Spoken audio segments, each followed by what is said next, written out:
नमस्कार दोस्तों। आज का हमारा टॉपिक है जल परिवहन, जो इकोनॉमिक जियोग्राफी पार्ट 5 के अंतर्गत देखने जा रहे हैं। जल परिवहन के अंतर्गत हम लोग स्वेज एवं पनामा नहर के बारे में जानेंगे। कील नहर, शू नहर, वेलेंड नहर, अल्बर्ट नहर, वोल्गा डान नहर, इनसे काफ़ी प्रश्न पूछे जाते हैं परीक्षाओं में, उनको यहाँ पे मैं लिस्ट किया हूँ। और सामुद्रिक मार्ग, इन सभी टॉपिक्स को मैं मानचित्र और एनिमेशन की सहायता से आप लोगों को समझाऊंगा। यह वीडियो आप लोगों को बहुत पसंद आएगा, बहुत रोचक वीडियो है। आप लोगों से निवेदन है कि इस वीडियो को अंत तक अवश्य देखें। इसमें जितनी भी चीज़ें आपको मिलेंगी वह विगत परीक्षाओं के विश्लेषण पर आधारित है, इसलिए इस वीडियो को अंत तक अवश्य देखें। आइए शुरू करते हैं इस वीडियो को। जल परिवहन, यह परिवहन का सबसे सस्ता साधन है। सस्ता का मतलब है परिवहन के जितने भी साधन हैं, जल परिवहन या सड़क या थल परिवहन कह लीजिए और वायु परिवहन, इन तीनों परिवहन के साधनों में सबसे सस्ता साधन आपका जल परिवहन है। निश्चित मार्ग पर चलने वाले जहाज़ों को क्या कहते हैं? कार्गो लाइनर कहते हैं। जो भी परीक्षाएं आप दिए हैं या पेपर आप देखेंगे तो इसमें आपको दिया हुआ है कि देखिए पीजीटी 2013, उत्तराखंड पीजीटी 2020 में यह प्रश्न पूछा गया है। पीजीटी 13 का मतलब है यह यूपी पीजीटी की बात कर रहा है। आगे है, अधिकांश समुद्री मार्ग बृहद वृत्त मार्ग ग्रेट सर्किल रूट का अनुसरण करते हैं, क्योंकि वहाँ स्थानों के बीच न्यूनतम दूरी होती है। जल परिवहन के प्रकार ये दो प्रकार के होते हैं। पहला है आपका आंतरिक जल मार्ग, इसके अंतर्गत नदियां, नहरें एवं झीलों से होने वाले परिवहन को शामिल किया जाता है। जबकि दूसरा है सामुद्रिक जल मार्ग या अंतर्राष्ट्रीय जल मार्ग होते हैं। अब विश्व की प्रमुख नहरें कौन सी हैं, उनका लोकेशन मैप पे देख लेते हैं। यहाँ पे स्वेज नहर है, यहाँ पनामा नहर है, उसके बाद से वोल्गा डान नहर रूस में पड़ता है, कील नहर जर्मनी में यहाँ पे दिखाया गया है, और अल्बर्ट नहर बेल्जियम में है, वेलेंड और शू नहर या सेंट मेरी नदी ये आपका यूएसए में पड़ता है। तो आइए अब इसको हम लोग डिटेल में थोड़ा सा देखते हैं। सबसे पहले स्वेज नहर है। यहाँ पे देखिए स्वेज नहर आपको दिखाई दे रहा है। इसका निर्माण 1869 ईस्वी में हुआ था। राष्ट्रीयकरण कब इसका हुआ? 1956 में। इस स्वेज नहर पर अधिकार किसका है? मिस्र का अधिकार है, किंतु यह महत्वपूर्ण अंतर्राष्ट्रीय जलमार्ग है। मिस्र का अधिकार जरूर है, लेकिन इस पर यह एक अंतर्राष्ट्रीय जलमार्ग है। यूरोप को पूर्वी अफ्रीका, दक्षिणी एवं दक्षिणी पूर्वी एशिया तथा ऑस्ट्रेलिया से जोड़ने वाला सबसे छोटा जलमार्ग है ये स्वेज नहर। अब इसको आइए देखते हैं। ये पश्चिमी यूरोप से जब जहाज आती है अटलांटिक महासागर होकर के तो जिब्राल्टर जल संधि पहुंचती है। वहां से यह भूमध्य सागर में होते हुए स्वेज नहर के पास आ जाती है, और स्वेज नहर से आगे लाल सागर होते हुए बाल अलमंडेब जल संधि से होकर यह भारत, और यहाँ पे आपका हार्मुज जल संधि से होकर के फारस की खाड़ी, फिर ये आगे मलक्का जल संधि से होते हुए दक्षिणी चीन सागर, उसके बाद से चाइना, फिर जापान, कोरिया उधर पहुंच जाती है, और ये ऑस्ट्रेलिया भी पहुंच जाती है। इस तरह से आप इसको देख सकते हैं। इस पे आप देख रहे हैं 4 जल संधियां दिखाई गई है। ये बहुत महत्वपूर्ण है, किन किन सागरों को जोड़ती हैं इनको आप लोग देख लेंगे। वैसे आप यहाँ देख लीजिए, जिब्राल्टर जल संधि जो है वह अटलांटिक महासागर और भूमध्य सागर को जोड़ रही है, और यहाँ पे बाब अलमंडेब जल संधि लाल सागर और अदन की खाड़ी या हिंद महासागर को यह जोड़ती है, बाब अलमंडेब जल संधि। तो इनको इसलिए यहाँ पे मैं दे रहा हूँ, आपको जल परिवहन पढ़ा रहा हूँ, इसमें जल संधियों को बता रहा हूँ। ये जल संधियों से भी क्वेश्चन आते हैं, उनमें ये इंपॉर्टेंट है। ये चारों पूछ देता है किसको ये जोड़ते हैं या किसको ये अलग करते हैं, तो इसको आप डिटेल जा करके देखिएगा। अब इस मार्ग पर विश्व के लगभग 60% से अधिक व्यापार होने के कारण इसका राजनीतिक एवं आर्थिक रूप से अधिक महत्व है। इस मार्ग का, स्वेज मार्ग का, ये जो आप देख रहे हैं, तो इसका बहुत महत्व है। स्वेज नहर यह जब नहीं बनी थी तो इससे पहले इधर के लोग कैसे व्यापार करते थे, ये पश्चिमी यूरोप के देशों से? तो देखिए ये था, यहाँ से ये जहाज चलती थी, चलते हुए आती थी केप ऑफ गुड होप, दक्षिण अफ्रीका के नीचे से होकर के ये दक्षिणी और दक्षिणी पूर्वी एशिया इधर की तरफ ये जहाजें जाती थी। लेकिन इसमें महीनों समय लग जाता था, काफ़ी ये लंबा रूट है। लेकिन स्वेज नहर के बन जाने से केप ऑफ गुड होप होकर के जाने वाले ये जो मार्ग है इसका महत्व कम हो गया है। आइए अब इस एरिया को हम लोग बड़ा करके देखते हैं। देखिए यहाँ पे ये जहाज आ रही है, कहाँ पहुँची? जिब्राल्टर जल संधि, वहाँ से भूमध्य सागर होते हुए स्वेज नहर पे आ गई। स्वेज नहर से यह लाल सागर होते हुए बाब अल मंडेब जल संधि पर पहुंची। वहाँ से ये हिंद महासागर में प्रवेश कर रही है, उधर भारत चली गई और ये यहाँ पे आ गई आपके हरमुज जल संधि। यहाँ से ये फारस की खाड़ी में पहुंच गई। यहाँ आपको थोड़ा बड़े में अच्छा दिखाई दिया होगा, इसलिए मैं इसको दिखाने का प्रयास किया हूँ। अब आप देख रहे हैं जिब्राल्टर, बाब अल मंडेब और हरमुज जल संधि। यहाँ पे आप देख सकते हैं, इनको याद रखिएगा जरूर से। अब इस एरिया को हम लोग बड़ा करके देखते हैं। देखिए यहाँ पे यह है स्वेज नहर, मिस्र में पड़ता है स्वेज नहर, आपको मैं पहले ही बता दिया हूँ। यह भूमध्य सागर को लाल सागर से जोड़ता है, लेकिन वास्तव में देखेंगे तो लाल सागर का ये पार्ट है स्वेज की खाड़ी, इससे जुड़ा हुआ है। यदि भूमध्य सागर और लाल सागर न दे करके इसके जगह पे स्वेज की खाड़ी दे, तब भी यह सही होगा, इसको ध्यान में रखिएगा। अब इस पोर्शन से अन्य कुछ क्वेश्चन भी बनते हैं परीक्षाओं के लिए, उनको भी देख लेते हैं। जैसे देखिए यहाँ अकाबा की खाड़ी, यह किन देशों के साथ मिली हुई है? तो एक तरफ है सऊदी अरब पूरब में, पश्चिम में मिस्र है, उत्तर पूर्व में जॉर्डन है और उत्तर में इजराइल। ये 4 देशों की बाउंड्री अकाबा की खाड़ी से सटी हुई है। अब एक और महत्वपूर्ण यहीं से है गाजा पट्टी। गाजा पट्टी समय युद्ध चल रहा है इजराइल के साथ, आप देख ही रहे हैं, इनको जो है लाल बनाए हुए है, रक्त रंजिश किया हुआ है इस समय इजराइल। ये कहाँ पे है? यहाँ पे है। अब ये पूछ देता है गाजा पट्टी का सीमांकन कैसे है? तो ये इजराइल से घिरा हुआ है, एक तरफ मिस्र से घिरा है और इधर भूमध्य सागर से घिरा हुआ है। अब यहीं पे देखिए मृत सागर भी पड़ता है। मृत सागर की लवणता कितनी है? 238 ग्राम प्रति हजार। ठीक है, ये आपका मृत सागर है। यहाँ पे लवणता आपको मैं बता दिया। अब यहाँ स्वेज नहर के पश्चिम में आप देख रहे हैं नील नदी है। नील नदी अपना जल कहाँ गिराती है? भूमध्य सागर में ले जाके गिराती है। और डेल्टे का देखिए इतना बड़ा डेल्टा यहाँ पे निर्माण करती है। इस डेल्टे का आकार कैसा होता है? तो यह चापाकार डेल्टे का निर्माण करती है। अब हम लोग इस एरिया को स्वेज नहर को और जूम करके अच्छे से डिटेल में इसका अध्ययन करते हैं। आइए देखते हैं। देखिए इधर स्वेज नहर आपको दिख रही है, यहाँ पे ऐसे ये दिख रही है। इधर इधर ये लाल सागर इधर दक्षिण में है और यहाँ पे आपका है भूमध्य सागर। अब आइए समुद्री पोर्ट कौन कौन से हैं उनको देख लेते हैं। तो इसमें देखिए इधर समुद्री पोर्ट दिख रहे हैं, इधर दक्षिण में भी एक समुद्री पोर्ट दिख रहा है। समुद्री पोर्ट दोनों समुद्रों के तट पे होंगे। तो सबसे दक्षिण में लाल सागर के तट पे जो पोर्ट है उसका नाम है स्वेज पोर्ट। ये स्वेज शहर भी है, यहाँ पे स्वेज पोर्ट भी है। और इसको देखिए, देखने में ऐसा दिखता है, स्वेज पोर्ट यहाँ पे ऐसे है। और इसी के दाहिने तरफ यहाँ पे पोर्ट तौफीक है।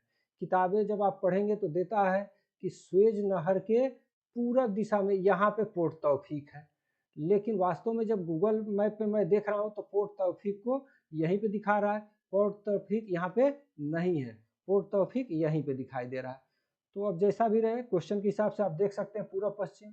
अब यहाँ एक क्वेश्चन बनता है, भारत के तरफ से या दक्षिणी पूर्वी एशिया की तरफ से यदि जहाज आते हैं तो किन जगहों को जाने के लिए स्वेज नहर से होकर के नहीं गुजरना पड़ेगा? तो उसमें एक ऑप्शन दे देता है स्वेज पोर्ट, और अन्य इसके आगे जाएंगे तब पड़ेगा।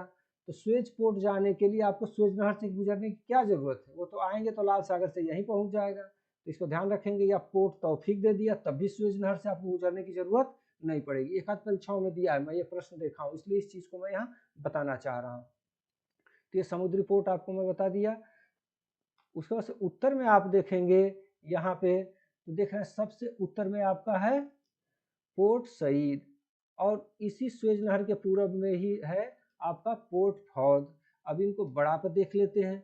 देखिए यहाँ पे पोर्ट सईद है, यानी यदि पूछा जाए कि स्वेज नहर के सबसे उत्तर में जो पोर्ट है उसका नाम बताइए, तो वह होगा पोर्ट सईद। इसको याद रखिएगा, यही पूछता भी है। अब पोर्ट फौज जो पूरब में है इसको पूछता नहीं है, लेकिन इसको ध्यान में रखिएगा, हो सकता है किसी एग्जाम में पूछ दे, पैटर्न बदलता रहता है।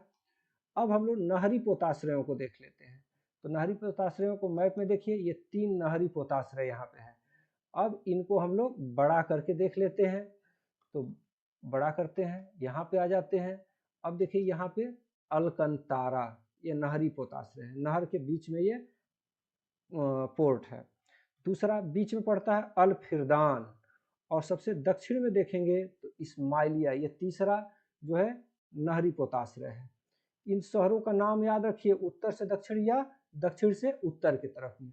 कई बार इन शहरों का नाम दे देता है और पूछता है कि उत्तर से दक्षिण के क्रम में इनको सजाइए, तो इसलिए इस हिसाब से भी आपको तैयारी करना होगा। जब आप तैयारी करते हैं तो हर दृष्टिकोण से इससे क्या क्या क्वेश्चन बन सकता है उसको आपको देख करके तैयारी करना होता है।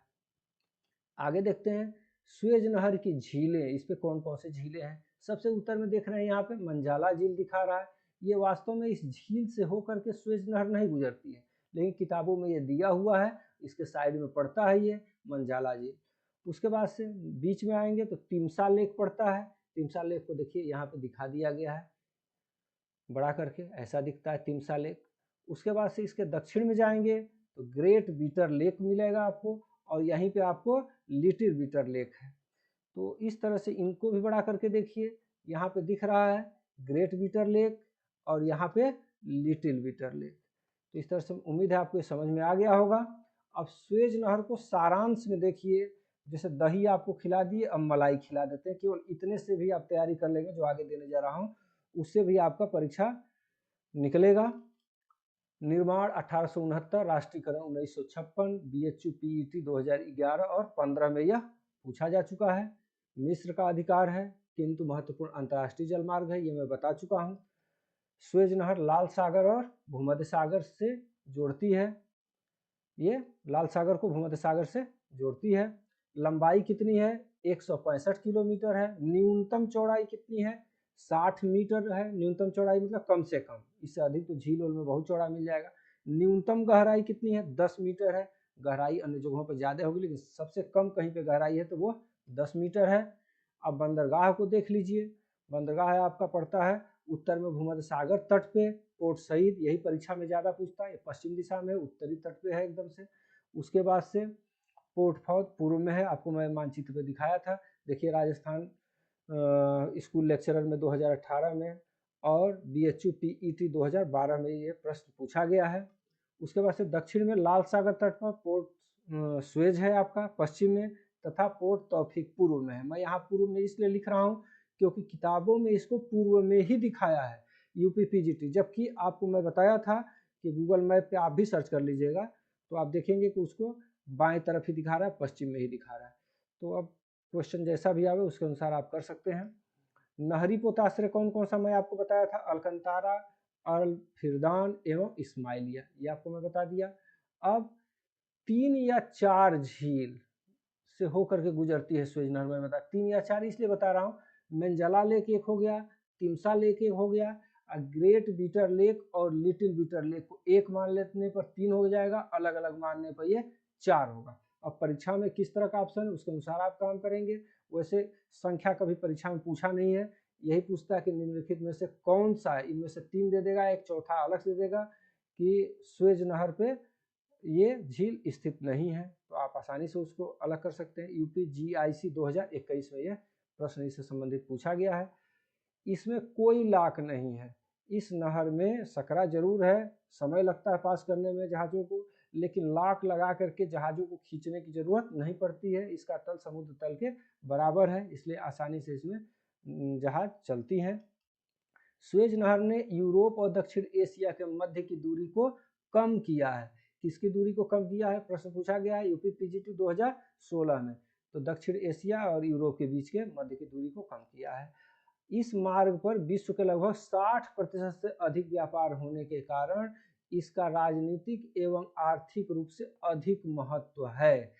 जैसे परीक्षाओं में आ गया कि सबसे ज़्यादा महत्वपूर्ण जो है कि कौन सा जल मार्ग है, उत्तरी अटलांटिक दे देता है, स्वेज नहर दे देता है। तो जहां उत्तरी अटलांटिक पड़ जाएगा वहां स्वेज नहर नहीं, लेकिन नहर का नाम देकर के यदि बोलता है तो उसमें आपका स्वेज नहर ही रहेगा, इस चीज का ध्यान रखेंगे। अब यहाँ देखिए पनामा नहर को देखते हैं। इसका निर्माण 15 अगस्त 1914 में प्रारंभ हुआ। अंत क्या हुआ ये पता नहीं चला है, न परीक्षाओं में पूछा गया है, प्रारंभ भी पूछता है। बीएचयू पीईटी 2012 में यह प्रश्न आ चुका है। उसके बाद से नियंत्रण इस पर किसका है? तो संयुक्त राज्य अमेरिका का इस पर नियंत्रण है। बीएचयू पीईटी 2011 में इसमें प्रश्न आ चुका है। यानी कि केंद्रीय विश्वविद्यालयों में यदि आप एमए में भूगोल से एडमिशन लेना चाहते हैं तो ये सब टॉपिक आपके लिए इम्पोर्टेंट है, क्वेश्चन बन रहे हैं।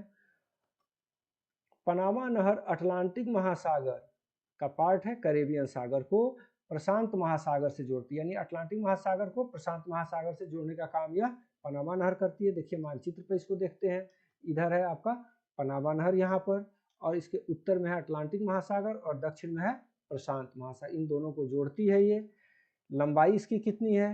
82 किलोमीटर लंबा है ये। न्यूनतम चौड़ाई इसकी 16 मीटर है। न्यूनतम गहराई 12 मीटर है। अब इस एरिया को हम लोग बड़ा करके देखते हैं। देखिए ये है आपकी पनामा नहर, उत्तर में यहाँ देख रहे हैं अटलांटिक महासागर, दक्षिण में देख रहे हैं प्रशांत महासागर, इनको यह जोड़ते हुए बनाई गई है। यह गाटुन झील से होकर गुजरती है। प्रश्न पूछा गया है आरपीएससी लेक्चरर 2022 में कि पनामा नहर किस झील से होकर के गुजरती है, तो गाटुन झील। गाटुन झील कहाँ पे है? देखिए ये है गाटुन झील, इसको आप आसानी से देख सकते हैं, इसी से होकर के ये गुजर रही है। अब बंदरगाह कौन से हैं उनको देख लेते हैं। तो पहला बंदरगाह है कोलोन बंदरगाह, ये अटलांटिक तट पे है। कोलोन बंदरगाह देखिए मैप पे यहाँ दिख रहा है। अब इसको थोड़ा सा और बड़ा करके जूम करके यहाँ पे मैं दिखा दिया हूँ आपको। कोलोन बंदरगाह देखिए कितना सुंदर दिख रहा है, कितनी सारे यहाँ पे शिप दिखाई दे रही हैं, इसको देख सकते हैं। उसके बाद से एक और महत्वपूर्ण तथ्य है, दूसरा है पनामा सिटी, प्रशांत महासागर तट पे है। देखिए मानचित्र पे यहाँ पे है, इसको भी बड़ा करके देख लेते हैं। देखिए पनामा सिटी जो बंदरगाह है वो ऐसे दिख रहा है, इसमें क्रेन वगैरह आपको दिख रही होंगी और इस तरह का ये संरचना डेवलप हुआ है। अब पनामा नहर पे 3 लाख है, वह 3 लाख कौन से हैं आपको यहाँ दिखाई दे रहे हैं मानचित्र पर। पहला लाख है गाटुन लाख। गाटुन लाख कहाँ पे है? यहाँ पे आपको दिख रहा है मानचित्र पर। इसको और बड़ा करके देख लेते हैं। देखिए अटलांटिक महासागर के तट की तरफ गाटुन झील से सटा, जब ये अटलांटिक महासागर की तरफ जाएंगे तो ये गाटुन लाख है, ठीक है। ये अगुआ क्लेरा लॉक्स भी एक यहाँ पे है। देखिए गाटुन लॉक्स परीक्षा में पूछा गया है, इसलिए इसको जानना जरूरी है। आगे इसमें एक चीज़ और जानिए, पनामा नहर में एक नदी आके मिलती है जिसका नाम है चाग्रेस नदी, इसको भी ध्यान में रखिएगा, इसको भी पूछ सकता है परीक्षाओं में।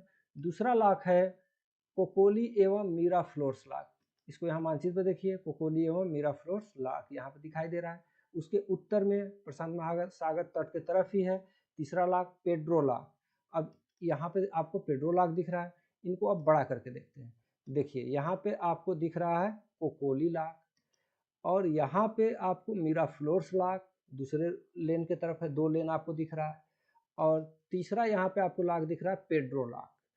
पेड्रो लाख और मीराफ्लोर लाख के बीच में एक लेक है जिसे मीराफ्लोर्स झील कहते हैं, इसको भी ध्यान रखेंगे। एक और झील में गए, पहला आपको बताए थे यहाँ पे गाटुन झील है और दूसरा मीराफ्लोर्स झील ये पड़ती है। उम्मीद है इससे आपको समझ में आ रहा होगा। अब देखिए यहाँ पे पनामा नहर को आपको मैं दिखा रहा हूँ। वैश्विक दृष्टिकोण से पनामा नहर प्रमुख व्यापारिक समुद्री जलमार्ग नहीं है। यूपी पीजीटी 2021 में यह पूछा गया था। महत्वपूर्ण व्यापारिक मार्ग नहीं है। यदि स्वेज रहता है, उत्तरी अटलांटिक रहता है, पनामा भी रहता है, तो पनामा महत्वपूर्ण नहीं है। कारण क्या है इसका कि पनामा नहर को आप देखेंगे तो यूएस से ज़्यादातर इस्तेमाल करता है। इससे पनामा नहर से सबसे ज़्यादा लाभ किसको हुआ? यूएसए को। और स्वेज नहर से किसको सबसे ज़्यादा लाभ हुआ था? तो ब्रिटेन को सबसे ज़्यादा लाभ हुआ था। यहाँ पे क्या करता है यूएसए? पूर्वी तट का माल इधर से पनामा नहर से गुजर के पश्चिमी तट की तरफ लेके जाता है, या पूर्वी तट का माल इधर से ला करके पेरू, चिली इन देशों से व्यापार करता है, या इनका माल ला करके पनामा नहर से न्यूजीलैंड, ऑस्ट्रेलिया को भेज देता है। तो ये विकसित राष्ट्र है, इसको व्यापार बहुत ज़्यादा करना है, तो इसको इससे जाना आना पड़ता है। बीच का मध्य जो अमेरिकी राष्ट्र हैं, उनके सभी देश लगभग आपके अटलांटिक ओशन से जुड़े हैं, तो यहीं से व्यापार कर सकता है, इसको इधर लाने की ज़रूरत नहीं है। इधर आप ब्राज़ील, अर्जेंटीना, उरुग्वे, पैराग्वे ये सब जो देश है वो भी इधर से व्यापार कर लेंगे, इनको भी इस रास्ते से बहुत लेना देना नहीं है। पेरू और चिली ये बचते हैं, तो बहुत इसका आर्थिक महत्व नहीं है। इस पनामा नहर से प्रतिदिन लगभग 50 जहाजें होकर के गुजरती हैं। अब आगे देखते हैं हम लोग कील नहर। कील नहर कहाँ पे है? जर्मनी में है। देखिए यहाँ पे आपको मैं दिखा रहा हूँ मानचित्र पे, देखिए कील नहर है ये किसको जोड़ रही है? बाल्टिक सागर को उत्तरी सागर से। परीक्षाओं में यही पूछता है कील नहर किसको जोड़ती है? बाल्टिक सागर को उत्तरी सागर से। लेकिन इसको जूम करके देखते हैं कि वास्तव में क्या इसको जोड़ रही है। देखिए इसको जूम करते हैं हम लोग, यहाँ देखते हैं कील नहर कहाँ से आ रही है, बाल्टिक सागर से आई। कहाँ जा रही है, उत्तरी सागर में। आपको दिख रहा है कि यहाँ पर उत्तरी सागर है, लेकिन ये यहीं तक बनी है। तो ये देखिए आपकी एल्ब नदी है। तो कील नदी जो है बाल्टिक सागर से निकल के आती है और वास्तव में एल्ब नदी में मिलती है, और एल्ब नदी से जहाज होते हुए उत्तरी सागर में जुड़ जाते हैं। तो यदि अंदर से प्रश्न ये उत्तरी सागर न दे करके कुछ नदियों का नाम दे देगा, आप उत्तरी सागर याद किए हैं, तो काम गड़बड़ हो जाएगा। इसलिए ध्यान देने योग्य बात है कि यह एल्ब नदी में मिलती है। परीक्षाओं में मिला नहीं है, लेकिन कब किस तरह का प्रश्न पूछा जाएगा कोई जानता नहीं है। क्योंकि देखिए एक मैं आपको भुक्तभोगी हूँ, मैं आपको बताता हूँ। देखिए यूपीजीआईसी 2021 में क्या प्रश्न पूछा गया था। देखिए निम्नलिखित में से कौन से शहर डेन्यूब नदी के किनारे स्थित नहीं है। इसमें देखिए बर्लिन दिया है, बुडापेस्ट, बेलग्रेड, बुखारेस्ट, और कूट यहाँ पे उत्तर आपको छांटना है। हर एक में ए बी सी डी जितने दिए हैं सब में दो दो हैं, यानी कि इनमें चारों में से कोई दो ऐसे हैं जो डेन्यूब नदी के किनारे नहीं बसे हैं। तो अब हम किताब जो पढ़ते हैं, परीक्षा वाणी की ये किताब है, आप देख सकते हैं परीक्षा वाणी की ये किताब है।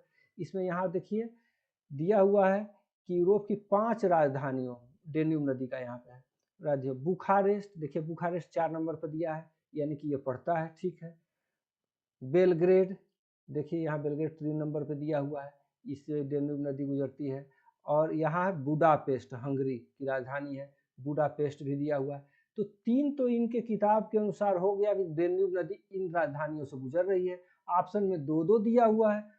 तो मैं जब इसका एक्सपेक्टेड आंसर की जारी कर रहा था, तो मैं इसी के आधार पे मैं ये दे दिया कि ये प्रश्न गलत घोषित होगा, क्योंकि इसमें 3 तो डेन्यूब पर पढ़ते हैं। इस तरह से इसका ऑप्शन कोई भी सही नहीं होता है। इस किताब के आधार पर जो मैं तैयारी किया था मैंने जारी कर दिया, लेकिन जब इसका आंसर किया आया तो उसमें दे रहा है सी। जब सी दिया मैं देखा इसका, तो एक तो मान लो भाई सही है, बर्लिन नहीं है इनके लिस्ट में, तो बर्लिन हो गया कि बर्लिन नहीं पड़ता है। लेकिन 4 क्या है, बुखारेस्ट। तो बुखारेस्ट कहाँ दिख रहा है, यहाँ पे देखिए दे रहा है रोमानिया की राजधानी बुखारेस्ट, डेन्यूब पर पड़ता है। तब मैं क्या किया, गूगल अर्थ पे गया। गूगल अर्थ पे गया तो देख रहा हूँ डेन्यूब नदी देखिए यहाँ दक्षिण में यहाँ से गुजर रही है, और आपका बुखारेस्ट जो शहर है वो यहाँ पे है। तो दोनों में कोई सटाव या जुड़ाव है ही नहीं। तो इस तरह से मैं समझ गया कि यह ऑप्शन सी आयोग ने सही दिया है। वास्तव में बुखारेस्ट जो शहर है वो दम्बोविता नदी पर पड़ता है, डेन्यूब नदी पर नहीं। लेकिन अब हम लोग क्या करें, अब ये याद किए थे, हो गया। आगे चलते हैं। देखिए अब यहाँ पे अब हम लोग इसके पूर्वी किनारे को थोड़ा सा जूम करके देखते हैं कैसा सीन दिखता है। देखिए ऐसा दिखता है, बाल्टिक सागर का ये मुहाना है, यहाँ लॉक लगे हुए हैं, शिप जाएंगी आएंगी, और ये कील नहर है, ठीक है। अब हम लोग पश्चिमी किनारे पे यहाँ एल्ब नदी के मुहाने का सीन यहाँ पे देख लेते हैं। ये एल्ब नदी देखिए ऐसे जा रही है इधर, और कील नहर इसमें आकर के मिल रही है। यहाँ पे लॉक्स लगे हुए हैं जाने आने के लिए जहाजों को, ठीक है। अगला है बोल्गा डान नहर, ये कहाँ पे है, रूस में है। अब देखिए यहाँ मानचित्र पे इसको देखते हैं, बहुत अच्छा से इसको आपको समझाऊंगा, बस ध्यान दीजिएगा। देखिए यह है वोल्गा नदी, कहाँ ये अपना जल गिरा रही है, कैस्पियन सागर में ले जाके जल गिरा रही है। और ये है डॉन नदी, ये अपना जल कहाँ गिरा रही है, अजोब सागर में गिरा रही है। अजोब सागर से होकर के इसका जल या जुड़ाव किससे हो जाता है, तो काला सागर से हो जाता है। किसके माध्यम से, यहाँ पे एक जल संधि है अजोब सागर और काला सागर के बीच में, कर्च जल संधि है, इसी से इसमें जहाज इसमें आ जाते हैं, ठीक है। अब बोल्गा नदी और डान नदी, इन दोनों को जोड़ करके यहीं पर बोल्गा डान नहर का निर्माण किया गया, आप देख सकते हैं बोल्गा डान नहर। अब कैस्पियन सागर से सटे जो देश हैं, जैसे अजरबैजान, ईरान, तुर्कमेनिस्तान, कजाकिस्तान और रूस का भी ये पार्ट इससे जो सटा हुआ है। इसमें जो ये देश हैं, अभी देखिए कैस्पियन सागर से जो सटे हुए देश हैं, परीक्षा में पूछ देता है कि कैस्पियन सागर से निम्नलिखित में से कौन सा देश नहीं सटा हुआ है। तो ये 5 देश आप याद रखेंगे तो छठवां जो भी रहेगा उसको आप इलिमिनेट कर लेंगे कि यही है अलग इससे। तो इसको याद करने का मैं एक फार्मूला बनाया था, मैं झीलों पर सटे हुए देशों का नाम से संबंधित एक वीडियो आप लोगों को उपलब्ध कराऊंगा। लेकिन यहाँ पे जब आ गया है जिक्र, तो मैं आपको बता देना चाहूँगा कि इसका मैं एक फार्मूला बनाया था, अ ई तू करू, अ से अजरबैजान, ई से ईरान, तू से तुर्कमेनिस्तान, क से कजाकिस्तान, रूस, अ ई तू करू मतलब पढ़ू लिखू मत, अ ई तू करू। तो ये हो गया कैस्पियन सागर पर स्थित देश है। अब ये जो कैस्पियन सागर में इनके जो जहाज हैं, यह वोल्गा डान नहर से होते हुए अजोब सागर में जाते हैं और अजोब सागर से ये काला सागर में चले जाते हैं।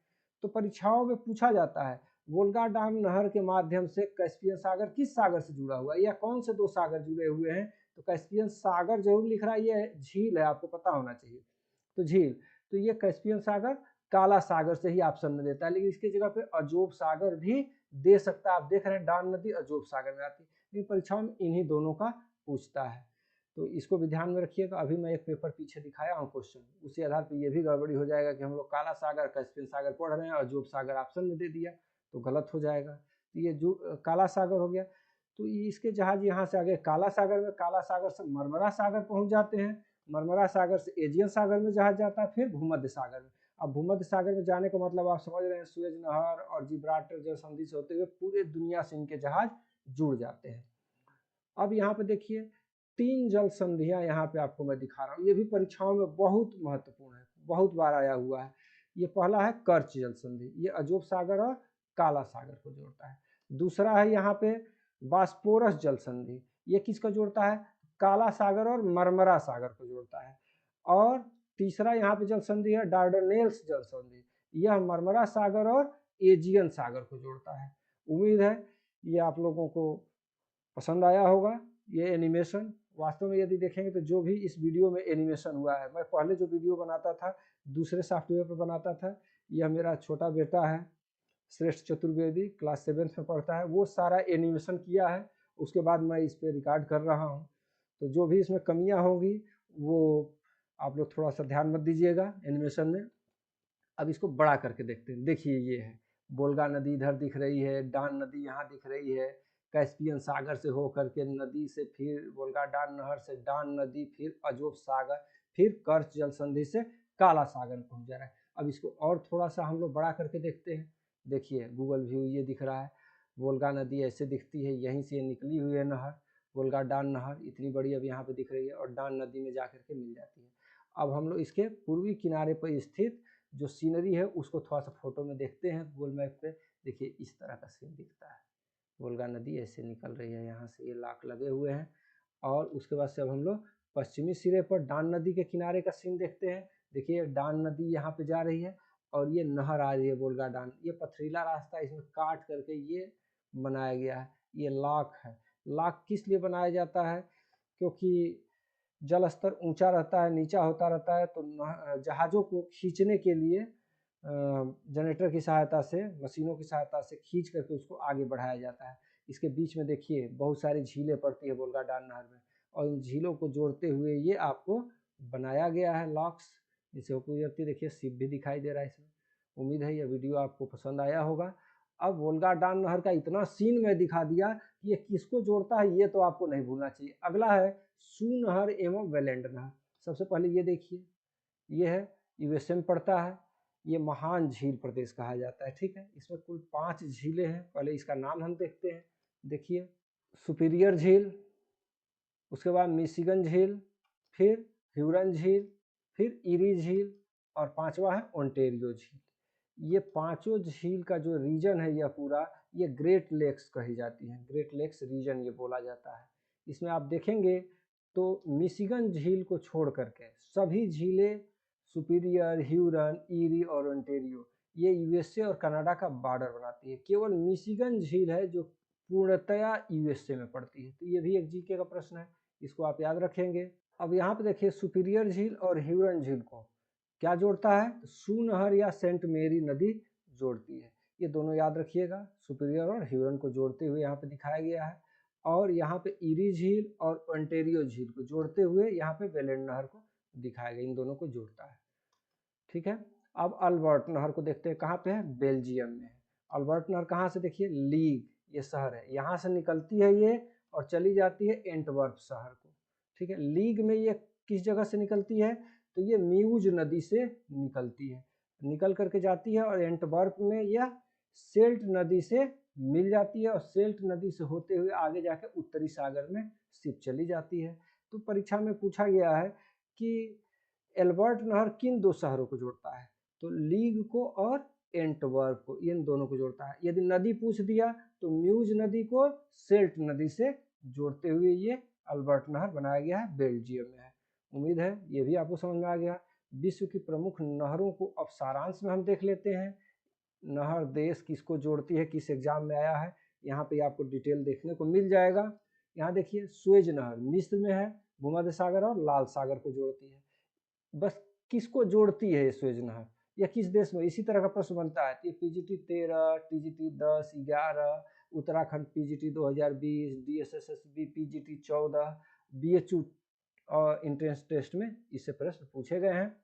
फिर पनामा नहर पनामा कंट्री में है और अटलांटिक महासागर को प्रशांत महासागर से जोड़ती है। देखिए इतनी परीक्षाओं में आया है, मैं ये बताऊंगा नहीं, आप रोक करके देख सकते हैं। कील जर्मनी में है, उत्तरी सागर को बाल्टिक सागर से जोड़ता है। मैं आपको बताया था कि इसको देख लीजिएगा कि उत्तरी सागर नहीं दिया रहेगा तब क्या होगा इसके जगह पर। वोल्गा डान जो नहर है वह रूस में है, कैस्पियन सागर को काला सागर से जोड़ता है। अब यहीं पर अजोब सागर दे देगा तब क्या करेंगे आप, तो इसलिए इसको ध्यान से देखिएगा। सू या सेंट मेरी नदी यूएसए में है और ये किसको जोड़ती है, तो सुपीरियन और ह्यूरन झील को यह जोड़ने के लिए बनाई गई है। और वेलेंड यूएसए में है, ईरी और ओंटारियो झील को यह जोड़ती है। सातवां है अल्बर्ट नहर, यह बेल्जियम में है, लीग शहर को एंटवर्प शहर से जोड़ती है। नदियों को क्या है मैं दिखाया था, आप देखे होंगे।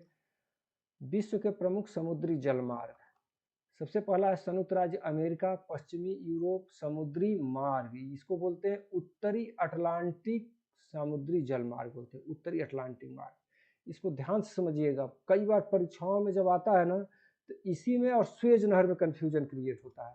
तो देखिए क्या कह रहा है, यह विश्व का सर्वाधिक महत्वपूर्ण एवं व्यस्ततम जलमार्ग है क्योंकि यह मार्ग पश्चिमी यूरोप और पूर्वी उत्तरी अमेरिका को संयुक्त करता है, जो विश्व के दो सर्वाधिक विकसित प्रदेश हैं। ये जो उत्तरी अटलांटिक समुद्री मार्ग है, जलमार्ग है, यह सबसे महत्वपूर्ण और सबसे व्यस्ततम है। इसी के साथ ऑप्शन में सुएज नहर को डाल देता है, तो सुएज नहर लगता है कि वो तो बहुत व्यस्त है, सब जहाज वहीं से जा रही है, लेकिन नहीं, ये सर्वाधिक महत्वपूर्ण है। यदि दोनों एक ही साथ ऑप्शन में रहेगा तो उत्तरी अटलांटिक मार्ग को ही मारिएगा।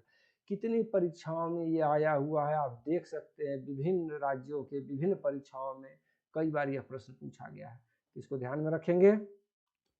अगला देखिए, इस मार्ग पर चलने वाले जहाज विशुद्ध बृहद वृत्त मार्ग पर न चलकर इससे दक्षिण की ओर चलते हैं, जिसके निम्न कारण हैं। जैसे ग्रेट सर्किल रूट पर चलने के लिए बाध्य होते हैं, आप जानते हैं जो शिप होते हैं, क्योंकि वह ग्रेट सर्किल रूट जो होता है दो स्थानों के बीच न्यूनतम दूरी प्रदान करता है, लेकिन ये ऐसा नहीं कर पाते। इसके कारण क्या है, वो कारण आपको मैं बता रहा हूँ। लेब्राडोर की ठंडी जलधारा और मैक्सिको की खाड़ी की गर्म जलधारा गल्फ स्ट्रीम के मिलने से उत्पन्न कोहरे के कारण, यहाँ कोहरा इतना हो जाता है कि शिप में से कुछ दिखाई नहीं देगा, इसलिए उस मार्ग से थोड़ा हट के चलना पड़ता है।